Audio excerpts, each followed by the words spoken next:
আসসালামু আলাইকুম friends. Defensive আপডেটসে সবাইকে স্বাগত।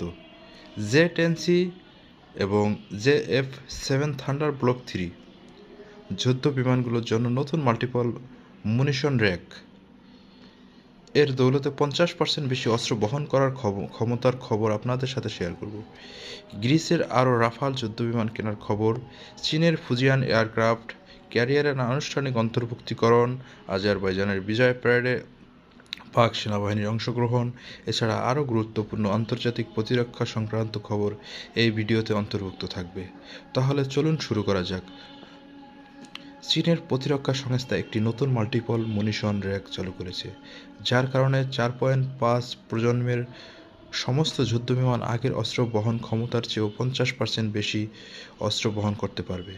এই মাল্টিপল মুনিশন র্যাক অর্থাৎ এমএমআর এর কারণে জে-10সি এবং জে-এফ-7 থান্ডার ব্লক 3 বিমানগুলোতে আকাশ থেকে ভূমিতে নিক্ষেপযোগ্য নির্ভুল গাইডেড মুনিশন বিপুল সংখ্যায় বহন করা যাবে, যা এই বিমানগুলির আকাশ থেকে ভূমিতে আঘাত আনার ক্ষমতাকে আরও বাড়িয়ে তোলার পাশাপাশি সংশ্লিষ্ট বিমান বাহিনীগুলিকে হামলার পরিসর বৃদ্ধির সাথে সাথে অপারেশনাল বহুবিধতা প্রদান করবে। মনে রাখবেন যে মাল্টিপল মুনিশন র্যাক অর্থাৎ এমএমআর চীনের জে-10সি ছাড়াও জে-11 এবং জে-এফ-7 থান্ডার ব্লক 3 বিমানগুলির সাথেও সহজেই যুক্ত করা যেতে পারে এবং এর প্রতিটি র্যাকে 4টি করে আকাশ থেকে ভূমিতে নিক্ষেপযোগ্য মুনিশন বহন করা যেতে পারে। প্রয়োজনের সময় জে-10সি ফাইটার এয়ারক্রাফট এই ধরনের মোট 16টি আকাশ থেকে ভূমিতে নিক্ষেপযোগ্য নির্ভুল গাইডেড মুনিশন এবং জে-এফ-7 থান্ডার ব্লক 3 ও একবারে 8টি আকাশ থেকে ভূমিতে নিক্ষেপযোগ্য মুনিশন বহন করতে পারবে। মনে রাখবেন যে চাইনিজ সংস্থা দ্বারা তৈরি এই মাল্টিপল মুনিশন র্যাকগুলি পাকিস্তানের জন্য উপলব্ধ এবং পাকিস্তান তাদের প্রয়োজনীয়তা অনুসারে প্রয়োজনের সময় এই মাল্টিপল মুনিশন র্যাকগুলি তাদের জে-এফ-7 থান্ডার ব্লক 3 এবং জে-10সি বিমানগুলির জন্য সংগ্রহ করতে পারে। অন্যদিকে তুর্কি সংস্থা এসেলসান ও এই ধরনের র্যাকগুলি আগেই চালু করেছে, যেখানে প্রয়োজনে 4টি আকাশ থেকে ভূমিতে নিক্ষেপযোগ্য তোলেন গাইডেড মুনিশন বহন করা যেতে পারে, যা 100 কিলোমিটার দূরত্বে যুদ্ধবিমানকে নির্ভুল আঘাত আনার ক্ষমতা প্রদান করে। পাকিস্তান যদি এই দুটির মধ্যে তুর্কি নির্মিত সিস্টেমটিও বেছে নেয়, তবে এটিই হবে যে এফ-7 থান্ডার ব্লক 3 বিমানগুলির সাথে যুক্ত করা যেতে পারে। বন্ধুরা, গ্রিস সম্পর্কে খবর এসেছে যে তারা তুরস্কের ইউরোফাইটার টাইফুন কেনার পরে আরও রাফাল যুদ্ধবিমান কেনার কথা ভাবছে। মনে রাখবেন যে তুরস্ক সম্প্রতি কিছুদিন আগে ব্রিটেনের সাথে 20টি ইউরোফাইটার টাইফুন এবং অতিরিক্ত 20টি ইউরোফাইটার টাইফুন কেনার জন্য আনুষ্ঠানিক চুক্তি স্বাক্ষর করেছে। অন্যদিকে তুরস্ক সম্পর্কে জানা গেছে যে তারা ইউরোফাইটার টাইফুনের উন্নত ট্রান্স 5 ভ্যারিয়েন্ট কিনবে, যা গ্রিসের ব্যবহৃত রাফাল যুদ্ধবিমানগুলির চেয়েও বেশি উন্নত রাডার এবং এভিওনিক্স এ সজ্জিত হবে। এমন পরিস্থিতিতে তুর্কি বিমান বাহিনীর সাথে গুণগত দিক থেকে নিজেদের এগিয়ে রাখার জন্য গ্রিস রাফাল যুদ্ধবিমান কেনার কথা বিবেচনা করছে। গ্রিস যা 2018 সালের যুদ্ধবিমান অন্তর্ভুক্ত করেছিল এই সমস্ত যুদ্ধবিমান F3R স্ট্যান্ডার্ডের, যা অ্যাক্টিভ ইলেকট্রিক্যাল স্ক্যান্ট অ্যারে রাডার ছাড়াও মেটিওর মিসাইলের সাথেও সামঞ্জস্যপূর্ণ।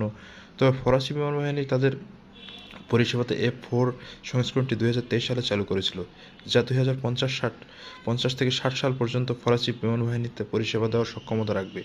এমন পরিস্থিতিতে এখন গ্রিস রাফালের F4 বা ভবিষ্যতে F5 কনফিগারেশনের কেনার কথা ভাবছে। অন্যদিকে গ্রিস নিকট ভবিষ্যতে মার্কিন নির্মিত F-35 স্টেলথ এয়ারক্রাফট ও সংগ্রহ করার জন্য আগেই আনুষ্ঠানিক চুক্তি স্বাক্ষর করেছে। গ্রিস বর্তমানে মোট 24টি রাফাল যুদ্ধবিমান ব্যবহার করছে, যার মধ্যে 12টি তারা ফরাসি বিমান বাহিনীর কাছ থেকে ব্যবহৃত অবস্থায় পেয়েছিল এবং 12টি নতুন রাফাল যুদ্ধবিমান। বন্ধুরা, আজারবাইজানে আগামীকাল অর্থাৎ 8 নভেম্বর বিজয় প্যারেড উপলক্ষে আনুষ্ঠানিক অনুষ্ঠানের আয়োজন করা হবে। রিপোর্ট অনুযায়ী পাকিস্তান সেনাবাহিনীর ইউনিটও আজারবাইজানের এই সামরিক প্যারেডে অংশ নেবে। অন্যদিকে আজারবাইজানের মিডিয়া সূত্র জানাচ্ছে যে নাগর্নো কারাবাখের সাম্প্রতিক যুদ্ধে আজারবাইজানের সাফল্য পাকিস্তান এবং তুরস্কের সহযোগিতার কারণেই সম্ভব হয়েছে। এখানে উল্লেখ করার মতো বিষয় হলো আজারবাইজানের এই সামরিক প্যারেডে, যেখানে অনেক ধরনের স্থলভিত্তিক সিস্টেম প্রথমবারের মতো প্রকাশ করা হবে, সেখানে এই খবর রয়েছে যে আজারবাইজানের পক্ষ থেকে পাকিস্তান থেকে কিছুদিন আগে কেনা জে-F-13 থান্ডার ব্লক 3 বিমানগুলিও প্রথমবারের মতো এই সামরিক প্যারেডের সময় ফ্লাইং পাস্টের মহড়া দেবে।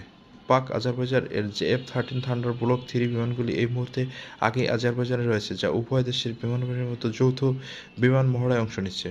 অন্যদিকে আজারবাইজানের পক্ষ থেকে এই সামরিক প্যারেডে আগে পরিচালিত রিহার্সালের সময় বেশ কিছু নতুন অস্ত্রের ছবিও সামনে এসেছে, যার মধ্যে ইসরায়েল নির্মিত storm breaker land attack cruise missile, যা প্রয়োজনের সময় স্থল এবং সমুদ্রের লক্ষ্যবস্তুতে আঘাত হানার জন্য ব্যবহার করা যেতে পারে সেটির ছবি এবং চাইনিজ নির্মিত HQ-9 surface two air missile সিস্টেমের ভিডিও সামনে আসছে।